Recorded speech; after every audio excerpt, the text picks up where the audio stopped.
Welcome to the Dairy News and Views podcast, a production of the Iowa State University Extension and Outreach Dairy Team. Our podcast covers current educational, research, and industry tools available for your operation to manage healthy cows and calves while producing the highest quality dairy products.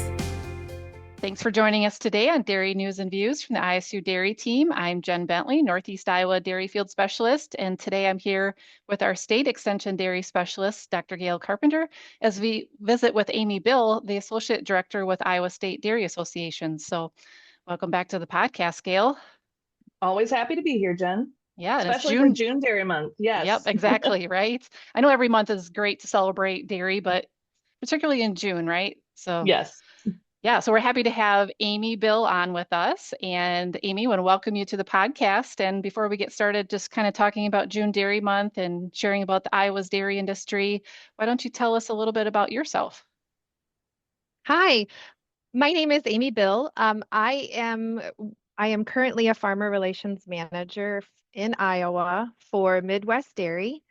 A portion of my job has me work with the Iowa State Dairy Association. I am the associate director for ISDA. A big portion of my job with the Dairy Association is supporting Iowa dairy industry through partnerships and support our dairy producers here in the state of Iowa. Nice. And you were also, previous to your position, you were also at ISU, right? I remember working with you many years ago.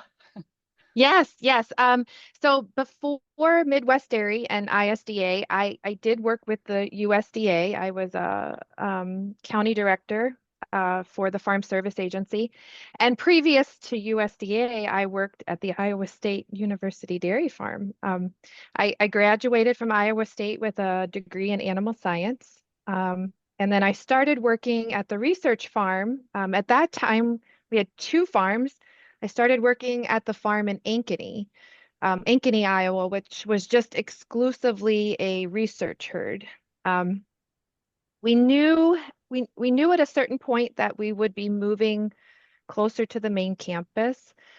So we started to bring in as many cows as we could, anticipating that big move in 2007. And the goal was to have cows from every breed. So we grew pretty quickly. Um, and and then yes, in 2007 we hauled all of the cows up north to our new facility that we have now. And it became a teaching and a research farm. And so that's what we know today. Yeah. That was I did not know yeah. that. I knew that Yeah, about the dairy farm. I did not know that you worked at the Ankeny farm. I did. I knew Gene Freeman. He was a big part of our Yeah. herd. Um, Don Bites did quite a bit of work with our herd. And it was interesting. We had to really get creative with space. And you have to just picture all of these cows and heifers, calves. We were literally we could see the DMAC campus. I mean, you could look south and you'd look right into the DMAC campus. Um, so there were a lot of cattle, and we just wanted to grow. We just needed numbers because we knew we were headed north once everything was finished. Um, it was fun. I mean, it was busy. There was a lot of students that worked there. We had a big part with the vet students. There was several palpation classes came down through the week, and it was busy. It was fun. It was busy, and we were able to get cows from all six breeds to go with us with the herd. So Yeah. it's good. Yeah, Yeah. very cool. Yeah, nice to make that connection. And the dairy world is really small, right? I mean, Yep. just kind of, we all know each Yes. other in some capacity. I we were just talking before the podcast, and we there's a lot of folks that we've crisscrossed over the years that we've gotten to know well, and so it's fun to be back, and it's fun to meet new people. Truly, I mean, I go from side to side, from coast to coast here in Iowa, and meet new producers. Then we'd get new partners, and a big part of ISDA is corporate support. So we Mm. do try to bring in those businesses that support dairy, and that's a big part of our funding. Yeah. Yeah. Well, maybe this is a good time to start talking a little bit about June Dairy Month. So do you know, can you tell us how June Dairy Month came about and what its importance is to the dairy industry? I knew a little bit, but it was kind of fun to dig back into this just to see because I think we talk about it, we know it's a thing, but we don't maybe I needed to brush up on where this all started. So it was fun to find out that it actually started in roughly 1937. It became a thing. So it's been around a while. It was known as National Milk Month. And really, June is significant because that's our glut. That's our big flush. I think maybe Fred calls it of milk. That's when our cows are starting to really get going and ramping up production. So back in the 30s, there was just an abundance of milk, and we needed a way to move that through. So we created what we know today as June Dairy Month, and it's a it's an attempt to get rid of some of our surplus and just promote.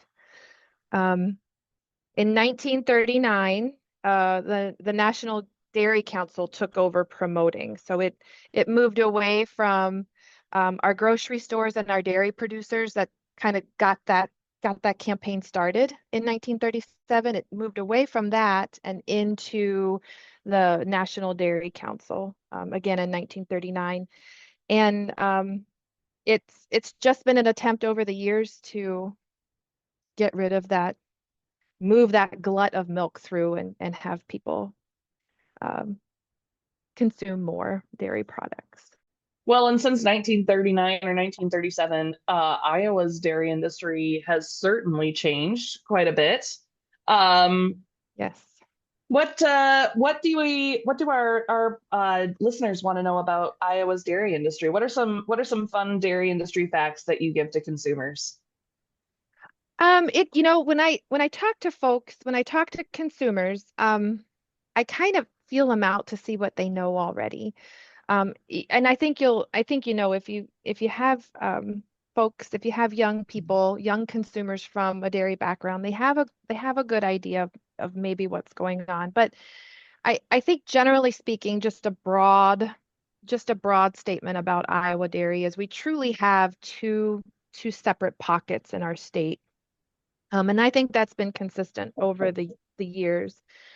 Northeast Iowa is home to our smaller herds. There's a lot of ample pasture. I think you'll find cows are more likely on a pasture setting because that ground is available.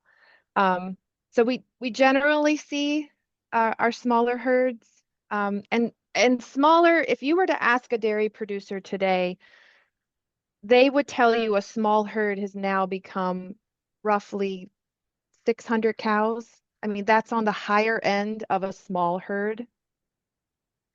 Um, our northwest corner of the state is home to our bigger herds, and bigger is 600 plus, and I would say even into the multiple thousands. I was just on a herd last week that had 4,200 cows in one barn. And I think you can say it and you can understand it, but I mean when you walk into a barn that size, it's truly overwhelming if you're not used to that magnitude. But a lot of our larger commercial herds are in the northwest corner. I did realize too, and just even looking up some fun facts for June, Sioux County is Iowa's top dairy producing county. They have 27 producers, and I preface that because a producer could have multiple sites. So this is just in terms of ownership and a producer. But that county alone shipped 34 million pounds in March. So we have a lot of milk coming out of a very concentrated area of our state. And um, Iowa ranks 11th overall. We would love to break that top 10. And I think we'll probably get there. I think with um, some of our new happenings in with Daisy uh, plant coming to Boone, I don't think that's impossible to get into the top 10. Um, and Iowa has roughly 245,000 cows. That's not young stock, that would be lactating cows. So our cows are getting more efficient, and we have quite a few lactating dairy cows in our state. It's been very fun to watch things grow. Yeah. I One think of it's the been fun to things, go I was ahead, going to say, Jen. it's been fun to watch the milk production grow in Iowa.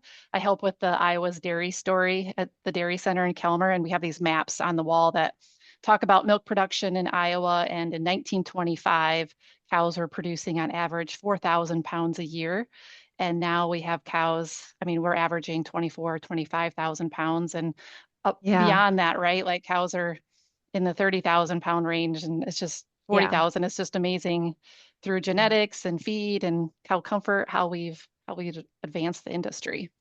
Yep. It's been even when I was out of college and at the Ankeny farm, I think of, what our best cows were able to do. And now that just that's just pretty standard. That's what you see. And so people can be very efficient. We can make a lot of milk with fewer cows, Yeah. which is awesome. And you think how far we've come, and where are we going to be in 5 years? Like, Right.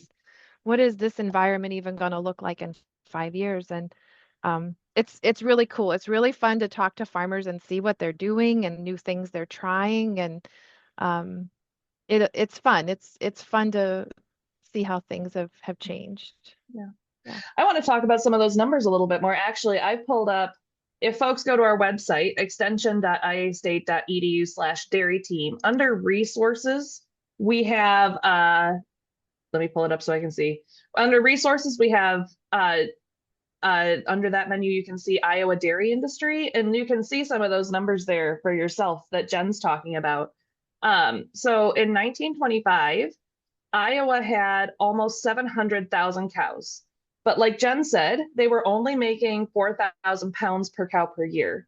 So in 1925, the total milk production for Iowa dairy cows was $27.5 billion.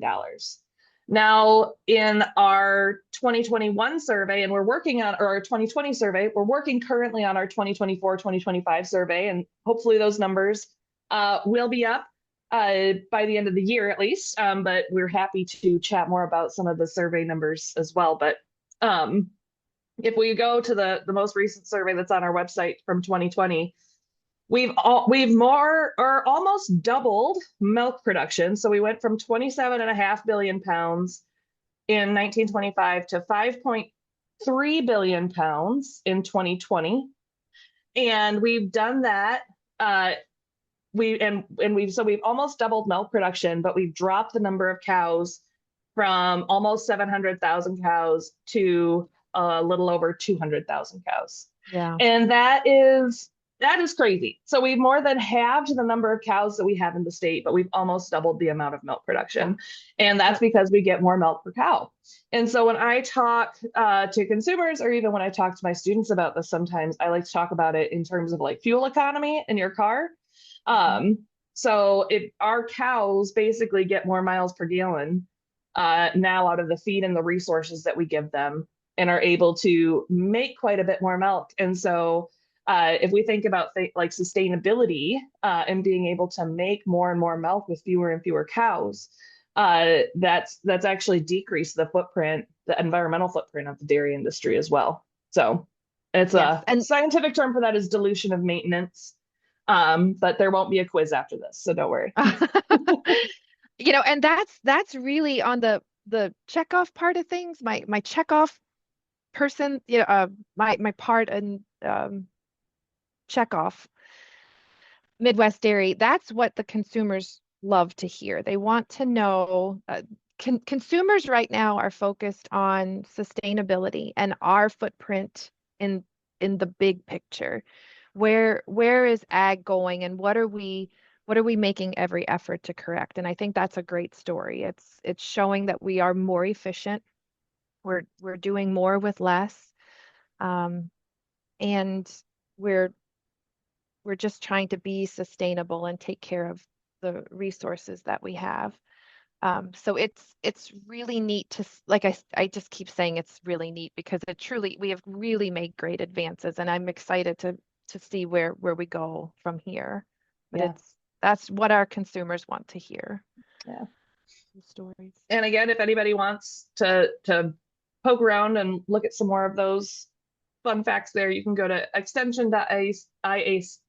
me, extension.iastate.edu/dairy team, and then under resources, you can find Iowa dairy industry. And then I assume while we're talking about it, ISDA probably has some of this on their website. Yes, we do. And I wanted to also say NASS, which is part of the USDA, Mm-hmm. the National Ag Statistics Survey, that's a huge resource as well. That looks at each state. They'll break down cattle and um, pounds of milk. So that's been a good resource for ISDA to pull numbers.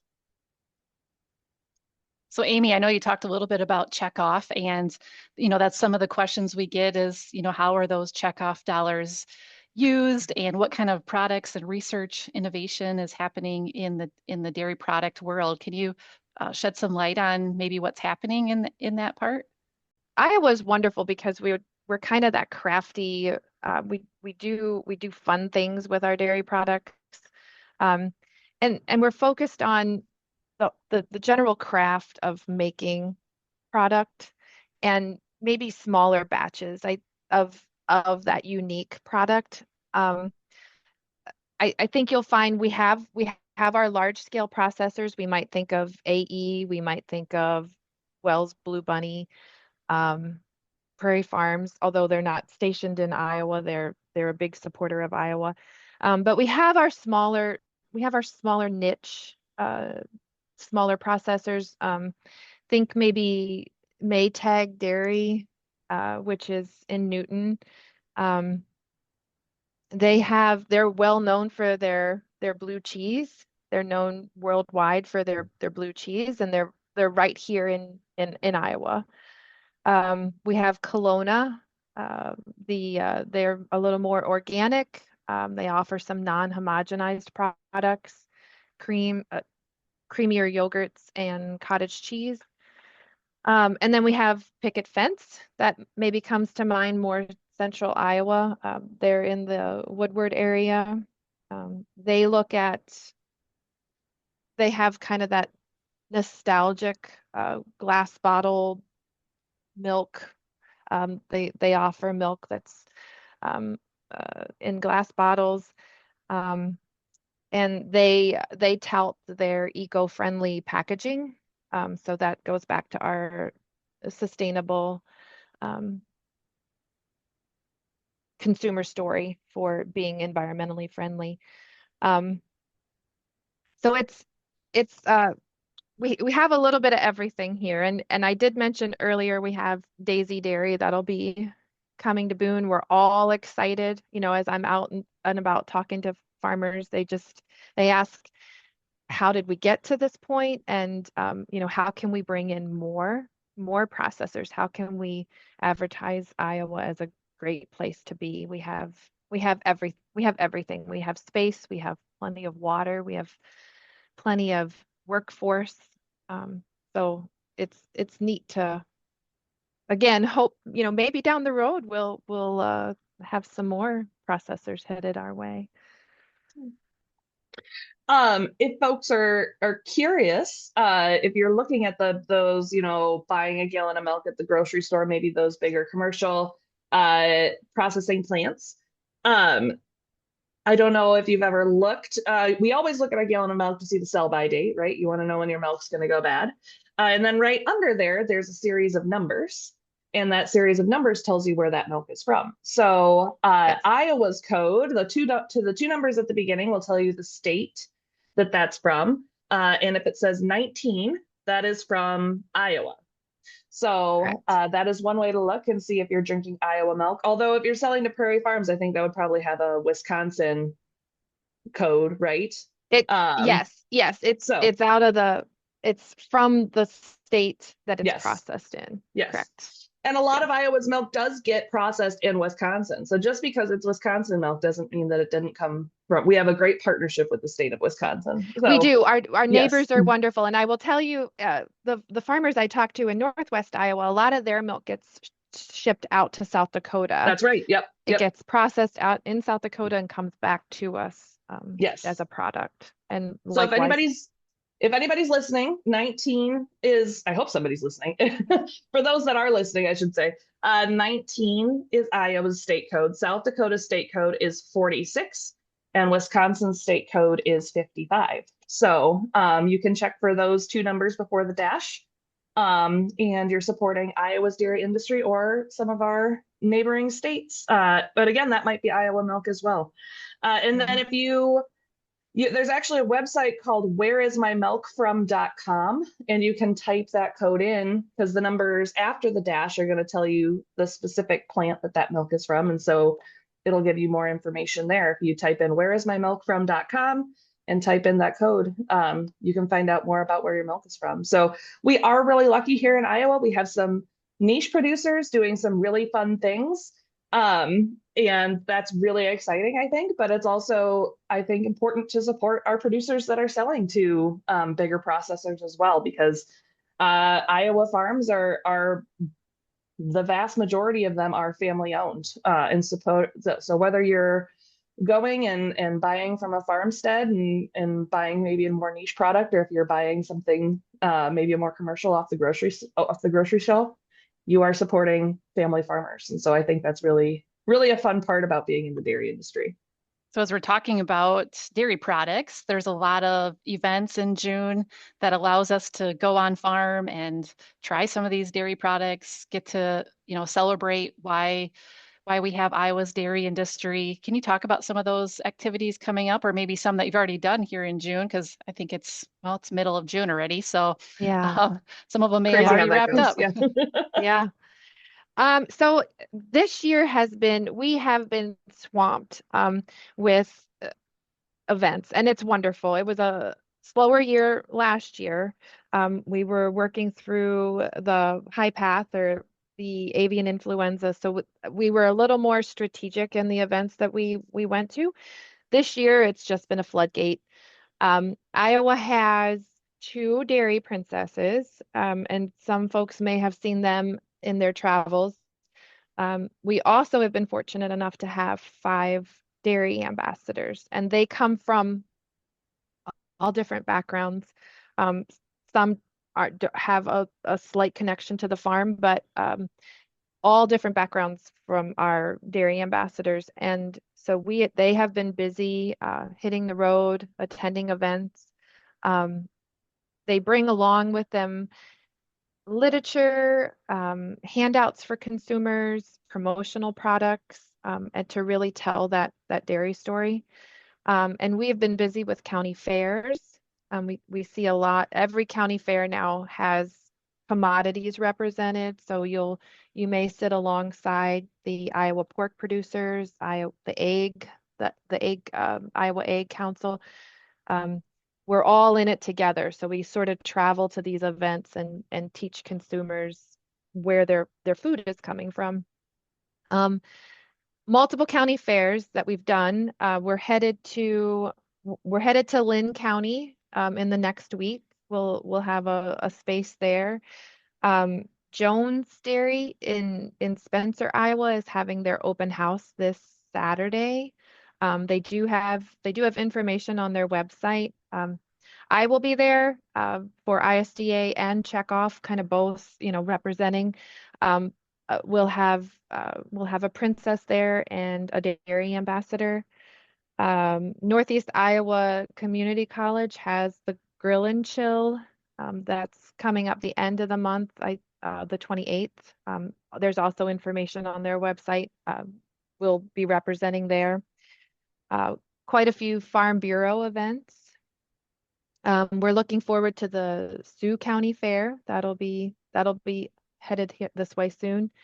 And then of course it's the big state fair. So we kind of recover from June, we get our feet back under us, and then we hit it hard for state fair. And again, I am fingers crossed, but I think it's gonna be wide open this year. So people will be excited to get back and see cows. The parlor will be open and we'll have lots of representation there. So all of our Iowa staff from the checkoff side of things, and then a lot of our board members from the Iowa State Dairy Association will be there. So it should be good. Great weather and lots of ice cream, but it's been busy. It's been busy, and then things quiet down. They typically quiet down in the fall as everybody's trying to get field work done again. And then typically we have some big events at the end of the year for maybe annual meetings, just kind of a wrap up of our year, and a lot of producers will come to those to just kind of regroup and see what worked well for us and maybe what we want to do into the next calendar year. So it's busy. There's always something going on. Have they released the ice cream flavors for the Iowa State Fair yet? Is there any new I things you coming know in? Yes, they have. Well, so we're a big part of that. The part of Midwest Dairy, your checkoff dollars, a portion of that is tied to the American Dairy Association, so the ADA. So we have all these different entities floating around, and they all do something different. But the ADA is what oversees our concession stands and our dairy booths at the state fair. And we toyed with the idea of doing a new flavor this year, but people absolutely loved the raspberry cheesecake frozen yogurt from Country View. Um, and they they would stand in line forever to get lots of raspberry cheesecake frozen yogurt. So we promised them we'd bring it back another year. Um, this year we're going to do one more year as we've been running, and then next year there'll be some really big changes. We need to update our equipment. We're going to change kind of the flow of our dairy goodness barn, and so I think we're going to just come back really big in 2026 with lots of new flavors and um, some new efficiencies. But this year we're going to bring back the raspberry cheesecake frozen yogurt, and everybody's very excited for that. I It's cannot good blame stuff. them. Yes. Yeah, it's good stuff. Yeah, I told him, I said, we're gonna need whatever you made, you're gonna have to double it because it's a Yep. it's a hot seller. Yeah. That's fair. Yeah. And if anybody's craving some before the state fair, just hop up to Northeast Iowa and help yourself too. Yeah, they have, and honestly, they're right up there with all the smaller family run processors. They're fabulous. They have a great visitor center, and if you want to give it a try, um, they have that available in their It's really store great online. self-serve, walk right in. Yeah. Yeah, yeah, Yep. yeah. They're it's a great family, and I think they'll be in and out of the state fair too. So if there's Yeah. an opportunity to meet them, you can ask questions. Well, Amy, thanks for sharing all these insights and upcoming things with June Dairy Month and just some exciting things happening in our dairy industry here in Iowa. So appreciate you being on here today. Any last thoughts from Gail or Amy as we conclude? I just want to thank you for having me. This was great, and it's a fun month to bring it all together, and hopefully we'll see everyone out and about over the summer. Do we need to end with what's our favorite dairy product, Gail? Sometimes we do that. We do, and then I think I change my answer all the time because Yeah, I can't pick I know. just I one. That's why I got know. to keep I know. asking it, right? I have cheese Uh, wrappers all over my car from string cheese. I'm like, boy, it's been a big cheese month here. yep. There's cheese wrappers everywhere. I think Yeah. I just picked up I made a trip to Edgewood Locker to stock up on some brats for summer. And while I was there, I picked up some WW Homestead cheese curds that I've been enjoying. So I'll go ahead and I'll say that is my current. Well, okay, so I'll say two things I've been enjoying lately. Um, I got some cheese curds from WW Homestead, fantastic as always. And then over in Ogden, there is a small farmstead licensed dairy that opened up in the last month, and some people may have seen them featured on our Facebook page, Swiss Valley or Sunday Morning Dairy. And I picked up a couple half gallons of pasteurized but not homogenized, so cream line, brown Swiss milk. And it's been really great to have in my coffee in the morning. So those are going to be my two mentions. I won't say favorites, but two products that I've been enjoying a lot lately. Amy, how about you? I guess you said string cheese, but what else? Well, if I can go with two, I do like string cheese. It's pretty handy, when you walk in, and it's very portable. Right now I've been digging on Greek yogurt and granola. Oh Greek yeah. yogurt and granola. It's just when it's hot in the summer, you kind of have to plan accordingly. But I'm loving on some Greek yogurt. And I probably ice cream. I mean, you just take a tub of it. You don't even need a dish. You just go big and you dig into ice cream. And I'm like Gail said, I'm sure it'll change next month, but right now it's my go-to for summer. Yeah, I'd have to say right now my kick is cottage cheese, just because it's quick and I can throw chips on it. I can throw fruit on it. I can kind of mix and match depending on. Yep. And it's when we come home really from having a softball moment games, right now. Yeah, it is. Yeah, it's makes a great dip. A dip. You can blend it to make it into like almost an ice cream type flavor. Yeah. And I like it just with just some pepper on it. Just plain with a little bit of pepper. It just hits the spot when you want something savory. Yep. Yeah, cottage cheese can do it all. Yeah. Yeah. Yeah. A lot of protein, so it's really good for you. Yeah.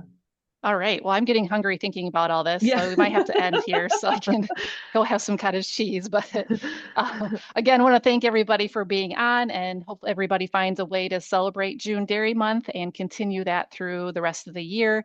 And we want to give a shout out to all our Iowa dairy producers for all the hard work that they do. We know that definitely does not go unnoticed, and we hope that consumers are reaching out to you and telling you their appreciation for all the work that you do to make such great dairy products too. So with that, I want to thank you for joining us today, and we look forward to visiting with you on the next Dairy News and Views from ISU. This institution is an equal opportunity provider. For the full non-discrimination statement or combination inquiries, go to www.extension.iastate.edu/diversity/ext.